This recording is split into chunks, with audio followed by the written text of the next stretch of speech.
তোমার নিতাই গৌরী যদি আমার কাছে হাত বাড়িয়ে খেতে চায়, হাত বাড়িয়ে খেতে যদি তোমার নিতাই গৌরী বলে মা গো আমার ক্ষুধা পেয়েছে আমায় খেতে দাও, তাহলে আমি তোমার নিতাই গৌরীকে সেবা করব। সব নারী চাই সন্তানের মুখে মা ডাকে শুনতে। বাবা গো, কীর্তন মানে আমি জানতাম যে কিছু মূর্খ লোকেদের হই হুল্লা, আহারে মরিলে গেছিলে এই মানে কীর্তন। কিন্তু বাবা, আজকে তোমার মুখে কীর্তন শুনে আমার সেই ধারণা পুরো পাল্টে গেছে। কীর্তনের মধ্যে যে এত বড় একটা সাহিত্য লুকিয়ে আছে সেটা আমার কোনোদিনই জানা ছিল না। ভগবানকে প্রেম ভরে ডাকলে ভগবান যে ডাকে সাড়া দেয় সেটা আমার কোনোদিনই ধারণা ছিল না। তুমি কথা দাও বাবা, তোমার নিতাই গৌরীকে ডাকলে সে আমাকে মা বলে ডাকবে। তুমি তখন কীর্তনিয়া বলছেন, মা,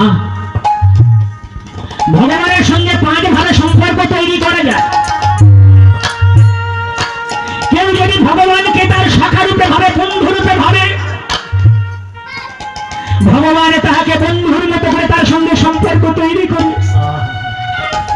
আর কেউ যদি ভগবানকে বাদ সঙ্গে প্রেমে বিভোর হয়ে মা মা বলে তাকে সন্তান স্নেহে সেবা করে, আমার নিতাই গৌর তাকে যে মা মা বলে দেখে তার সন্তান হয়ে যায়। আবার কেউ যদি আমার ভগবানকে স্বামী রূপে ভালোবাসে, আর কেউ যদি আমার ভগবানকে প্রেমিক রূপে ভালোবাসে,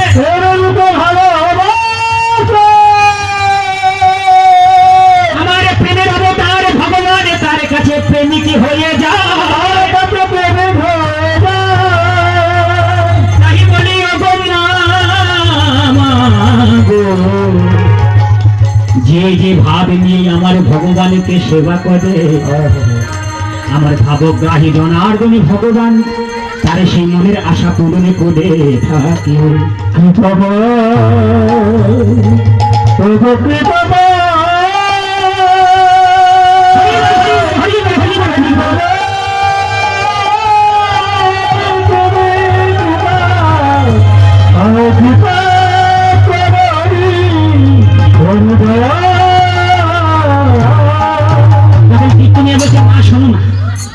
তুমি যে নিতাই গৌরের সেবা করার জন্য এই যে তোমার একটা ভাব, তুমি যদি হঠাৎ করে নিতাই গৌরের মন্দিরে ঢুকে 2-4 ঘন্টা ধরে সেবায় লেগে যাও, তাহলে পাড়ার লোকে তোমার নামে কটূক্তি করবে। কেন? মানে অল্প বয়সে বিধবা হয়েছে তো, তাই এখন ঠাকুরকে সেবা করছে। মা গো, এই কথা শুনে তোমার শুনতে খারাপ লাগবে? তা বলি কি মা, তুমি এমন করে আমার নিতাই গৌরকে সেবা করো যাতে পাড়ার লোক না বুঝতে পারে। তুমি গোপনে মন্দিরে ঢুকে মন্দিরের দরজা জানালা বন্ধ করে দিয়ে আমার নিতাই গৌরের কাছে 2 ফোঁটা চোখের জল ফেলে শুধু তার কাছে তুমি কাঁদো। এই বলে চন্দ্রশশী দেবী আমার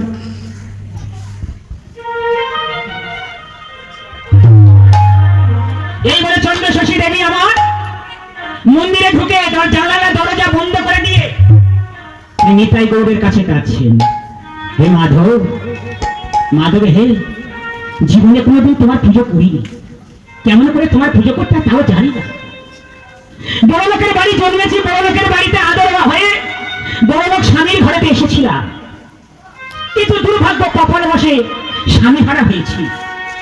আমি তোমার সাধনে জানি না, আমি তোমার ভজনে জানি না, আমি তোমার পূজনে জানি না। তবে হে মাধব, আমি যেভাবেই তোমায় ডাকি না কেন তুমি কৃপা করে গ্রহণ করো।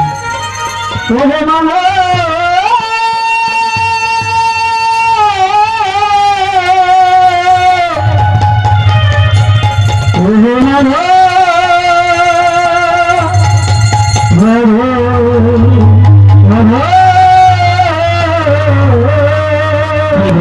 এবার চন্দ্রশশী দেবী নিতাই গৌরের কাছে কাঁদছেন। মাধব হে,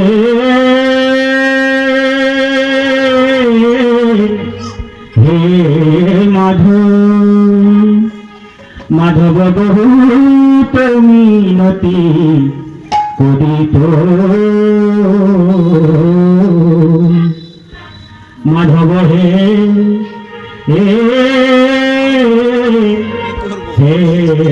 মাধব দেহি তুলসী তিল এ দেহ সমর্পিল দেহি তুলসী এ দেহ সমর্পিল মাধব দেহি তুলসী তিল এ দেহ সমর্পিল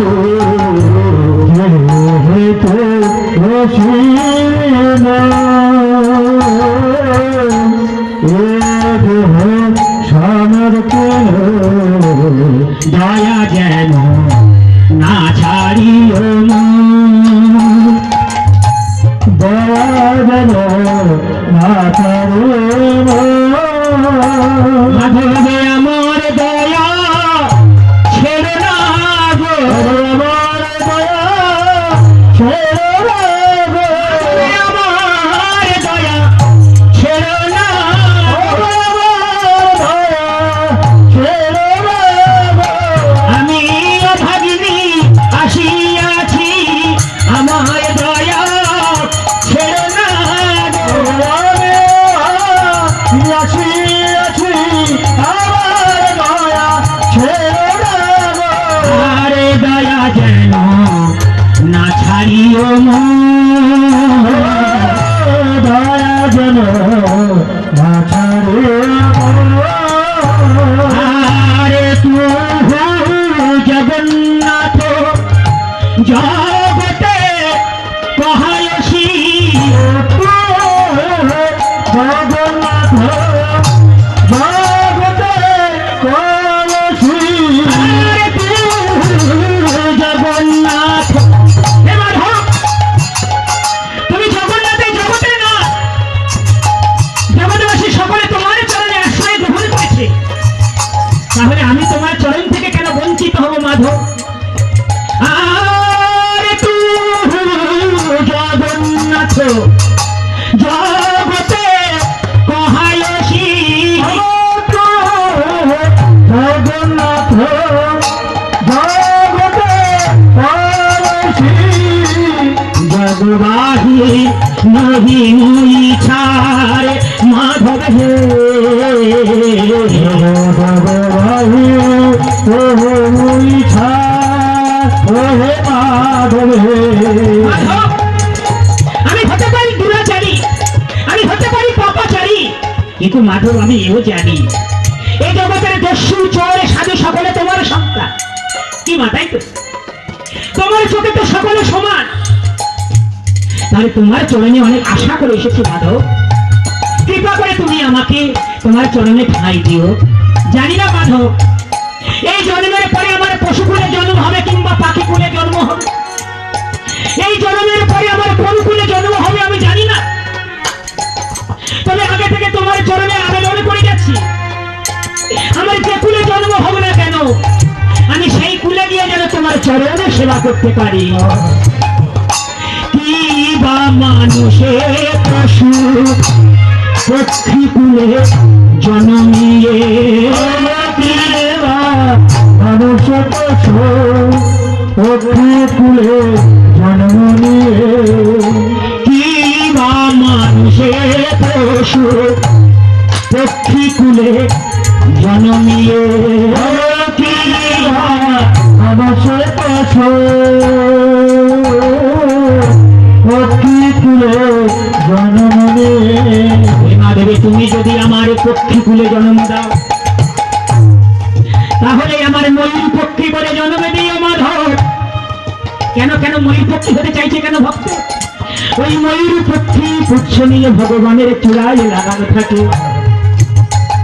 হে মাধব তুমি যদি আমার তিল কুলে জন্ম দাও তাহলে তুমি আমার বৃন্দাবনে তিল করে দিও তিল করে দিও কারণ তুমি যখন বৃন্দাবনের মাঠে গোচারণ লীলা করিতে যাবে তখন তুমি আমার মাথায় পদ দিয়ে হাঁটিতে হাঁটিতে যাবে মাধব যদি তোমার এই চরণে আমার মাথায় পড়ে সেদিন তৃণ জনম ধন্য হবে, হরি বল, হরি বল, হরি বল। সেদিন তৃণ জনম ধন্য হবে, তোমার চরণ ধুলি আমার মাথায় পেয়ে আমার তৃণ জনম ধন্য হবে।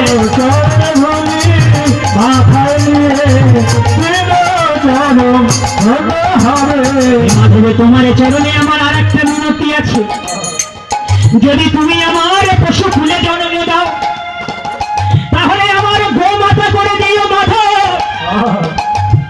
আমি গাভী জন্ম হয়ে, আমি গাভী মাতা হয়ে আমি যে তোমার জন্য দুবিধ প্রদান করবো।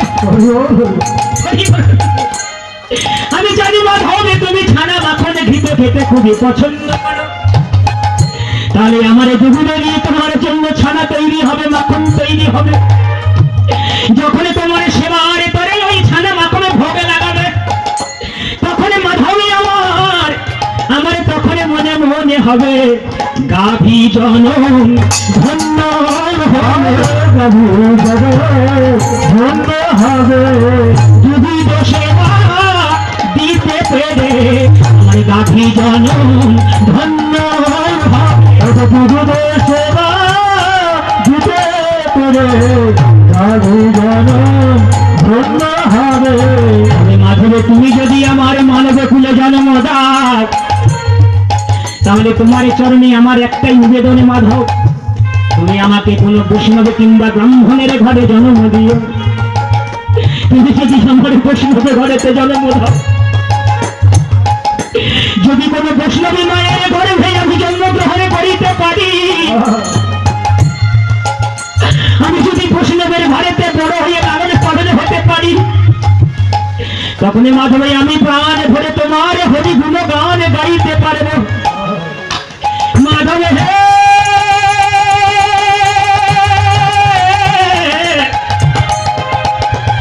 ও হে মাধব,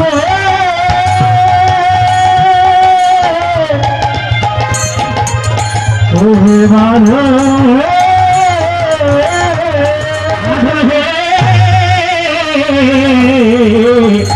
যদি তুমি আমার বৈষ্ণবে ঘরেতে জন্ম দাও তখন বদনে ভরে তোমার নামে করিব, বদনে ভরে তোমার নামে করিব।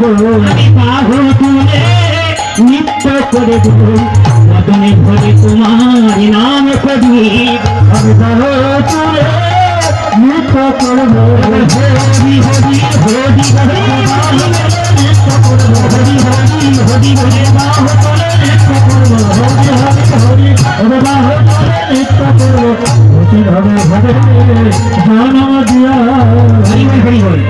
তাহলে এই প্রার্থনা থেকে আমরা কি শিক্ষা পেলাম? ভগবানের মন্দির তৈরি করলাম, ভগবান সেবা। মন্দির করে লাভ, মন্দির করে লাভ কি? মন্দির তৈরি করার আগে নিজের দেহটাকে মন্দির তৈরি করতে হবে, তবে না ভগবানের প্রতি ভালোবাসা আসবে। চন্দ্র শশী দেবী নয়নে জলে বুক ভাসিয়ে কাঁদছে, আমি তাই গৌরীকে ডাকছে। ওদিকে জমিদারের নায়েব এসে দরজা ঠুকছে, মা মা। চন্দ্রশশী দেবী তো ভেতরেতে অন্তরঙ্গ লীলায়তে ডুবে আছে। অনেকক্ষণ ডাকাডাকির পরে চন্দ্রশশী দেবী চেতনা ফিরল। কে? মা, আমি নায়েব মশাই। ও নায়েব মশাই, এসো বাবা, এসো এসো এসো। 3 মাস পরে নায়েব মশাই এলেন। নায়েব মশাই দেখছে মা কাঁদছে। নায়েব মশাই কি ভাবছে? অল্প বয়সে স্বামী মরে গিয়েছে, তো এখনো দুঃখটা ভুলতে পারছি না, তাই মা আমার কাঁদছে। কিন্তু মা যে কেন কাঁদছে ও ব্যাটা কি করে বুঝবে? ও হতভাগা তো বোঝার মতো ক্ষমতা হয়নি। মা মা তুমি কেঁদো না, মা কেঁদো না, ভাগ্যে যেটা আছে সেটাই হয়েছে।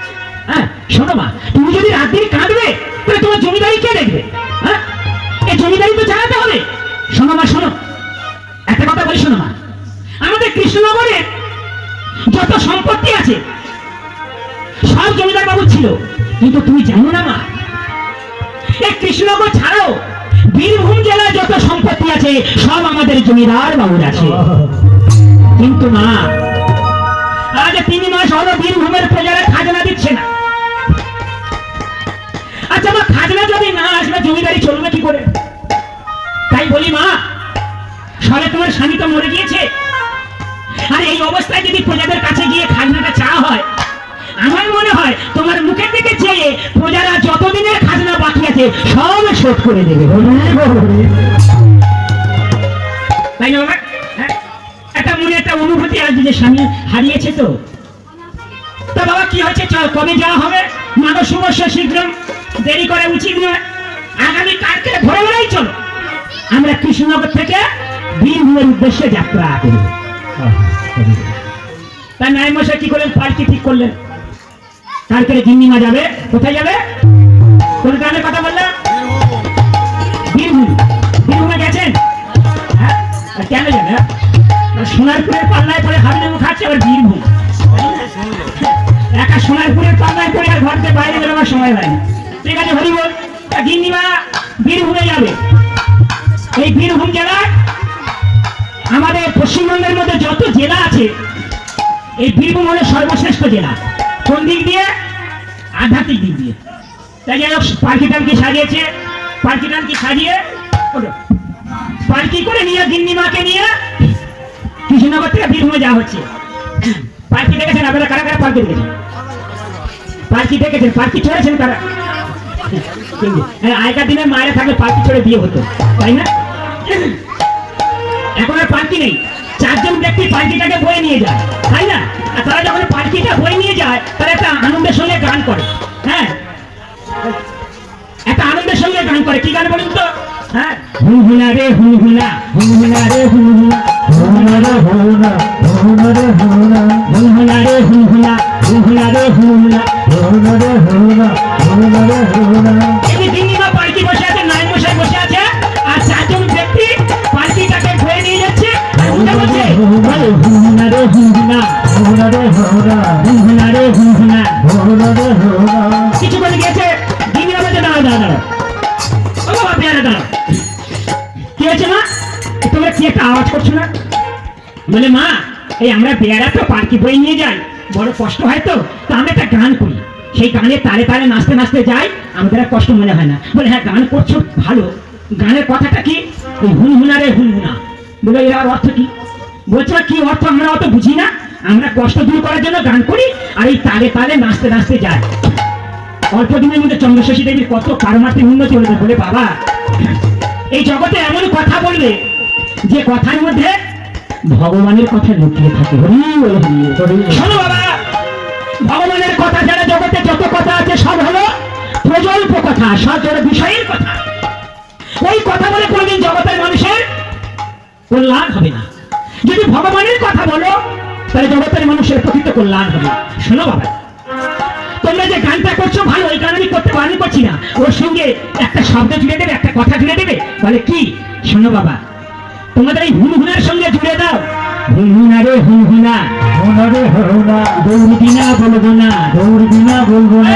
হুনহুনা রে হুনহুনা, হুনহুনা রে হুনহুনা, দৌড়বি না বলবো না, দৌড়বি না বলবো না। হুনহুনা রে হুনহুনা, হুনহুনা রে হুনহুনা, দৌড়বি না বলবো না, দৌড়বি না বলবো না, দৌড়বি না বলবো না, দৌড়বি না বলবো না, দৌড়বি না বলবো না, দৌড়বি না বলবো না, দৌড়বি না বলবো না, দৌড়বি না বলবো না, দৌড়বি না বলবো না, দৌড়বি না বলবো না। হুনহুনা রে হুনহুনা, হুনহুনা বলবো না, হুনহুনা রে হুনহুনা, দৌড়বি না বলবো না, হুনহুনা রে হুনহুনা, দৌড়বি না বলবো না, হুনহুনা রে হুনহুনা, দৌড়বি না বলবো না, হুনহুনা রে হুনহুনা, দৌড়বি না বলবো না। নাচতে নাচতে এখন পার্কি নিয়ে কোথায় এলেন? বীরভূমে। বীরভূমে রাজধানী হলো সিউড়ি। সিউড়ি একটা নাম করা জায়গা।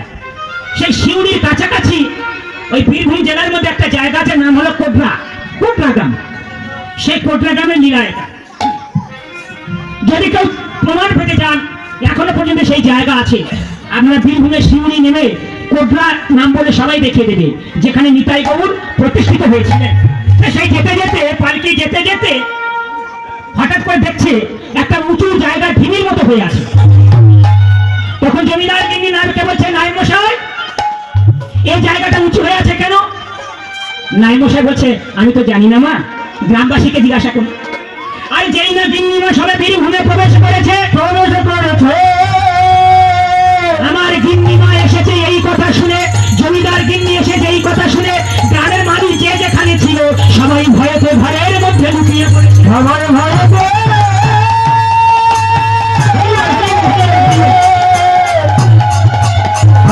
ভয়েতে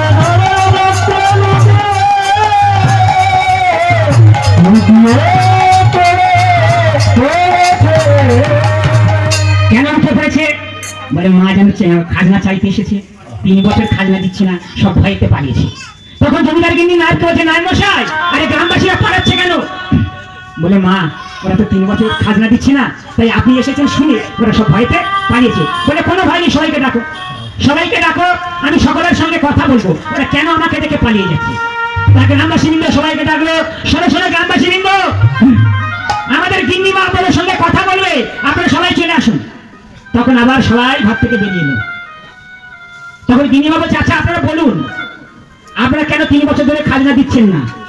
তখন গ্রামবাসীগণ বলছেন, মা, আপনার নায়েবের আগে অনেকবার এসেছে, আপনার নায়েব মশাইকে বলেছি যে আমরা এখানে একটা নিতাই গৌড়ের মন্দির তৈরি করেছি, সেই নিতাই গৌড়ের মন্দির তৈরি করতে আমাদের অনেক খরচ হয়ে গেছে, আর আমাদের 3 বছর ধরে ভালো ফসল হচ্ছে না, সেই জন্য মা আমরা খাজনা দিতে পারিনি। তখন গিন্নিমা নায়েব বলছে, নায়েব, তুমি তো একবার আমাকে বলনি যে ওরা নিতাই গৌড়ের মন্দির তৈরি করেছে? যে না নিতাই গৌড়ের মন্দিরের কথা বলেছে, আমার মায়ের মনে কত শান্তি এসেছে, মা আনন্দ পেয়েছে। জয় নিতাই গৌর কি জয়। আচ্ছা বাবা, তারা হলো, তোমাদের এই গ্রামে ঢোকার মুখে যে বড় ঢিবিটা আছে, ওটা কেন ওখানে উঁচু হয়ে আছে? বলে, মা, ওর পিছনে একটা কাহিনী আছে। বলে, কি? বলে, একদিন আমাদের গ্রামেতে গোপাল হাজরা বলে একটা লোক আছে, ওর একটা দুগ্ধবতী গাভী ছিল। সেই দুগ্ধবতী গাভী প্রতিদিন রাত্রে বেরিয়ে, দড়ি ছিঁড়ে বেরিয়ে, আর ওই যে ঢিবিটা দেখছেন, ওই ঢিবিতে গিয়ে দুগ্ধবতী গাভীকে দাঁড়াতো, আর গাভীর স্তনে থেকে ফোঁটা ফোঁটা করে দুগ্ধ পড়তো, আর ওই দুগ্ধ ওই ঢিবির তলাইতে চলে যেত। তারপর তারপর কি হয়েছে? তারপর গ্রামের মানুষ যখন দেখলাম, আমরা ভাবলাম তাহলে ঢিবির নিচে কোনো কিছু আছে, তখন ঢিবিটা আমরা প্রধান সাবল দিয়ে খুঁড়তে লাগলাম। না গো, যখন আমরা সেই ঢিবিটা খুঁড়ে দেখলাম, কি দেখলে বাবা? না গো, অনেকটা খোঁড়ার পরে দেখলাম সেখানে নিতাই গৌড়ের একটা মূর্তি আছে, আর সেই নিতাই গৌড়ের মূর্তির নিচে লেখা আছে, দাস মুরারি ভূত, দাস মুরারি,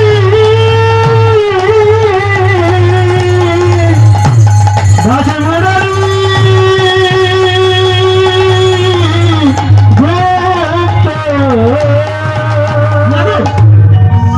এটা দেখে আমাদের সন্দেহ হলো। তখন আমাদের গ্রামে একজন বৈষ্ণব আছে, তার নাম বলরাম দাসা। সেই বলরাম উড়িষ্যা থেকে এসে নিতাই গৌড়ে সেবা করছে এখানে। তা আমরা সবাই মিলে বলরাম দাসের কাছে গেলাম, হে বলরাম প্রভু, আপনি বলুন কেন লেখা আছে?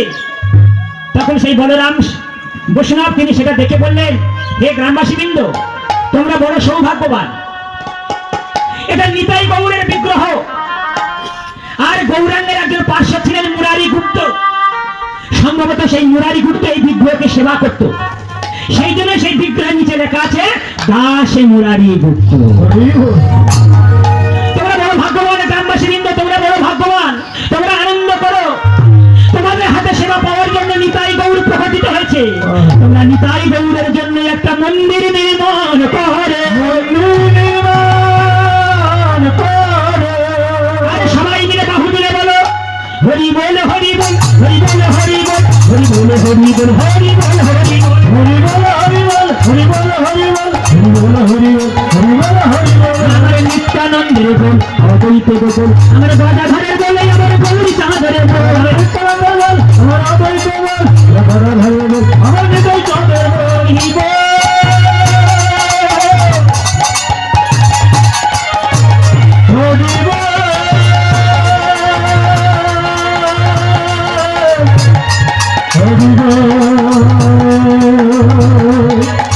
হরি হরি হরি বল, হরি বল হরি বল, হরি বল হরি বল, হরি বল হরি বল, হরি বল হরি বল, হরি বল হরি বল, হরি বল হরি বল, হরি বল হরি বল।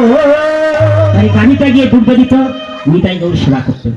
সেই নিতাই গৌর প্রকটিত হলো, গ্রামবাসী বৃন্দ সবাই চাঁদা তুলে মন্দির তৈরি করলো, সেই মন্দিরে নিতাই গৌর প্রতিষ্ঠিত হলো। এবার গিন্নিমা তিনি কৃষ্ণনগর থেকে গিয়েছেন, তা গ্রামবাসী বৃন্দ বলছে, মা, আপনি বাগান বাড়িতে বিশ্রাম করুন, সন্ধ্যাবেলা যখন আরতি কীর্তন হবে তখন আপনি আসেন। মানে গিন্নিমা দিয়ে বাগান বাড়িতে যারা জমিদার তাদের একটা বাংলো থাকে, সেই বাংলায় বিশ্রাম নিচ্ছে, আর সন্ধ্যাবেলা গ্রামবাসী বৃন্দ সকলে এক জায়গায় হচ্ছে, সন্ধ্যাবেলা সন্ধ্যা আরতি কীর্তন হচ্ছে। ওদিকে গিন্নিমা বাংলা থেকে নিতাই গৌড়ের মন্দিরের সামনে এসেছে। দেখুন, গ্রামের মানুষ আনন্দ করছে, নাচছে, আর গিন্নিমা কি দেখছে? গিন্নিমা নিতাই গৌরের দিকে তাকিয়ে আছে। আরে নিতাই, আরে গৌর, তোকে নাকি ডাকলে তুই মা বলে ডাকিস, তাই আমি তো তোদের কাছে এসেছি, ডাক আমাকে মা বলে ডাক। তাই মা নিতাই গৌরের প্রতি মনটা কেমন করে দিয়েছে? মা তার মনটা নিতাই গৌরের চরণে সঁপে দিয়েছে। আর গ্রামের মানুষ কলকাতার বাইরে ছেড়ে আনন্দ করছে, আর সন্ধ্যার কীর্তন হচ্ছে। সন্ধ্যার কীর্তন ধরে আর কি হবে? বহু কোটি চন্দ্রজিনী বদন উজালা, বহু কোটি বদন উজালা, বলে দেশে বনমালা করে ঝলমালা, কদমালা করে ঝলমালা। গ্রামবাসী বৃন্দ তারা নাচে আনন্দ করছে, আর চন্দ্রশাসী দেবী নিতাই গৌরের দিকে তাকিয়ে তাকিয়ে নিতাই গৌরীকে বলছে, ওরে নিতাই, নিতাই রে, আমি শুনেছি তোকে যারা ভালোবাসে তাকে তোরা মা বলে ডাকিস। বাবা রে, এই জন্মে আমার তো মা ডাক শোনা হবে না। হ্যাঁ, আমি তোদের কাছে কাতর স্বরে প্রার্থনা করছি বাবা, তোরা যদি আমাকে মা বলে ডাকিস, তোরা দু ভাই যা চাইবি আমি তোদের তাই দেবো। এমনি করে চন্দ্র শশী দেবী নিতাই গৌরের কাছে প্রার্থনা গৌরের কাছে প্রার্থনা করেছে। এদিকে সন্ধ্যা আরতি কীর্তন শেষ হয়ে গেছে, কীর্তন শেষ হয়ে গেছে, গ্রামবাসী সবাই ফেলে করে তাল নিয়ে ঘরে চলে গেছে। আমার চন্দ্র শশী দেবী নিতাই গৌরের দিকে তাকিয়ে আছে। তখন একজন এসে বলছে, মা, ও মা। মা তো কোন লীলার মধ্যে ডুবেছিল, বাহ্যিক কোনো চেতনা নেই তো, তাই না? তখন একটা ভক্ত এসে বলছে, মা, কত রাত হয়ে গেছে, বাংলায় ফিরে যাবে না? ও হ্যাঁ, তো সত্যি তোমার খেয়াল ছিল না? ঠিক আছে। ও তাহলে এতক্ষণ আমি স্বপ্নের মধ্যে ডুবেছিলাম। ঠিক আছে ঠিক আছে বলে গিয়ে মা আমার ঘুমিয়ে পড়েছে। হ্যাঁ, ওই যে নিতাই গৌরের কাছে বলে গিয়েছিল তোর আমাকে মা বলে ডাকবি, নিতাই গৌরের সেটা মনে আছে। মা আমার ঘরে গিয়ে ঘুমাচ্ছে। এবারে মা স্বপ্ন দেখছে। কি স্বপ্ন দেখছে? হঠাৎ করে দেখছে ঘর তো পুরো অন্ধকার ছিল, কিন্তু ঘরের এক কোণে থেকে একটা লাইট জ্বলছে। মা ঘুম হয়ে গেছে। কে কে ওখানে? কে ওখানে? নিতাই বলছে, মা, মা,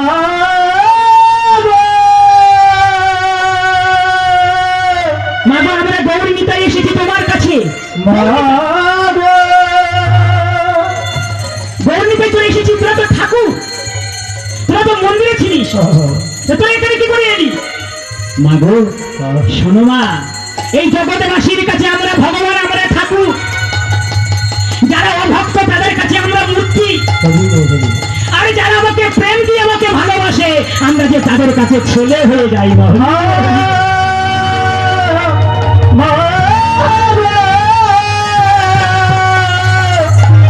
আমার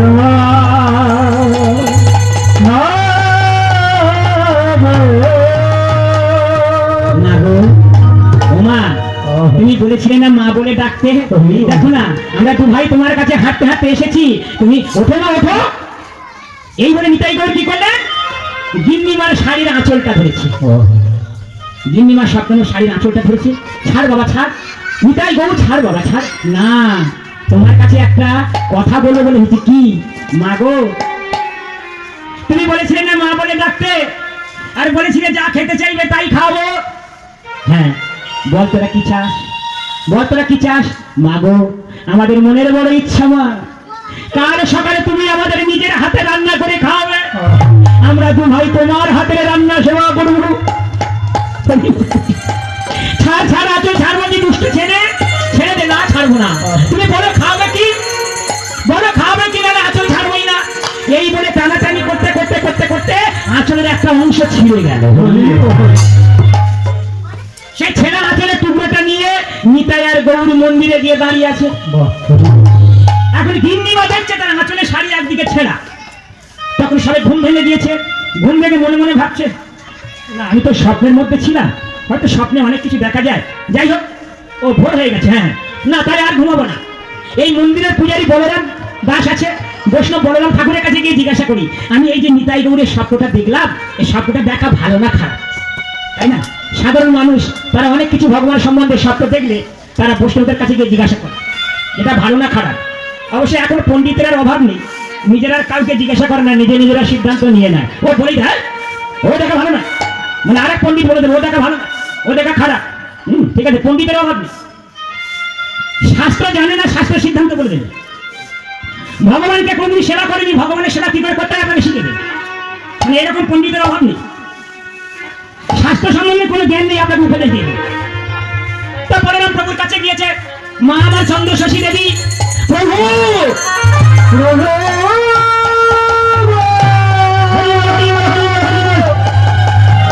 আমার প্রভু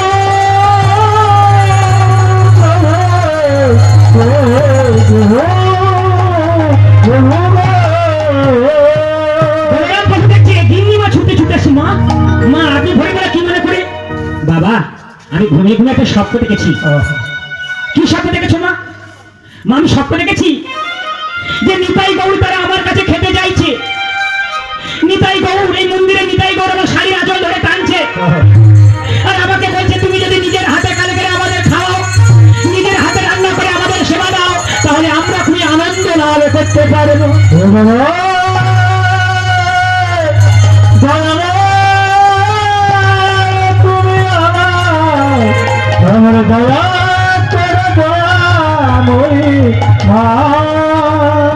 তখন বলরাম বৈষ্ণব বলছেন, কোন বৈষ্ণবের কাছে গিয়ে যদি নিতাই গৌরের কথা বলে বৈষ্ণব কি বলবে? খুব ভালো মা, এমন স্বপ্ন দেখা মানে অনেক ভাগ্যবতী নারী হলে তবে এমন স্বপ্ন দেখতে পারে। স্বয়ং ভগবান আপনার হাতে খেতে চাইছে, আপনি কত সৌভাগ্যবান। মা গো, আমার সারাটা জীবন আমি নিতাই গৌরকে সেবা করলাম, কিন্তু নিতাই গৌর কোনোদিন আমার কাছে খেতে চাইনি, তোমার কাছে খেতে চেয়েছে। তুমি কত সৌভাগ্যবান মা। তাহলে কি করবো বাবা? কালকের সকালে তুমি নিতাই গৌরের ভোগ রাসের ব্যবস্থা করো। তখন চন্দ্রশেখর মনে মনে ভাবতে, ঠিক বলেছো বাবা, আমার স্বামী জমিদারি পয়সার কোনো অভাব নেই, আমি নারায়ণ মশাইকে বলে কৃষ্ণনগর থেকে টাকা এনে আমি নিতাই গৌর শুদ্ধ গ্রামবাসী বৃন্দের ভোগ রাসের ব্যবস্থা করবো। মা খবরদার মা, খবরদার, তোমার জমিদারির একটা টাকাও তুমি নিতাই গৌরের সেবায় রাখবে। কেন? বলে ওটা বিষয়ী, বিষয়ীর সম্পদ। বিষয়ী সম্পদে খাইলে মলিন হবে মন, মলিনী মনেতে নহে আমার গৌরাঙ্গের স্বরে, আমার গৌরাঙ্গ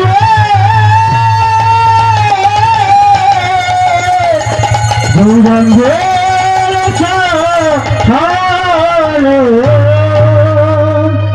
বসুন বসুন, আমার তো কি রাধা মাধব কি।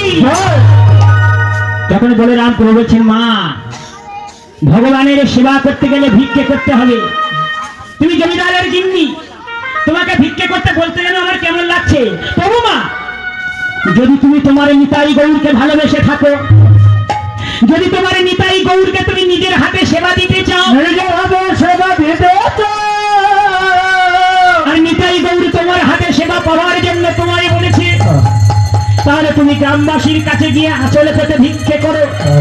গ্রামবাসীর কাছে ভিক্ষে করে এনে সেই ভিক্ষে করা পয়সায় চাল ডাল সবজি কিনে তুমি তোমার নিতাই গৌরকে সেবা দাও। তুমি ভিক্ষে করে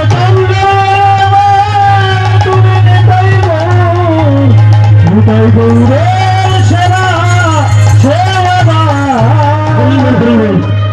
মানে বলরাম বৈষ্ণব যা বলছেন চন্দ্রশশী দেবী অক্ষরে অক্ষরে তাই পালন করছেন। এটাই হলো শরণাগত।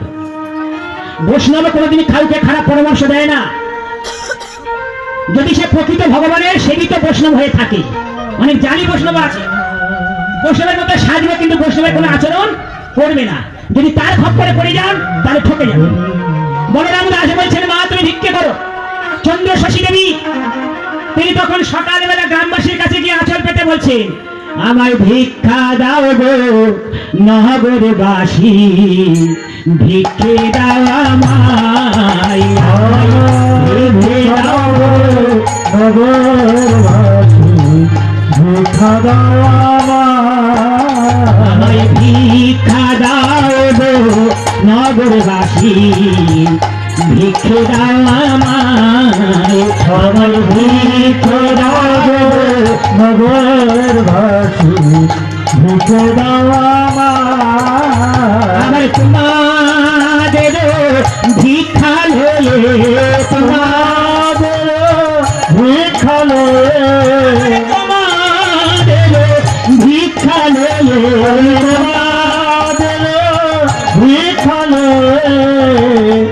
নিতাই গৌরে সেবা পায় ভিক্ষা দাও গো ভগবানী ভিক্ষা দাও আমায় ভিক্ষা দাও ভগবানী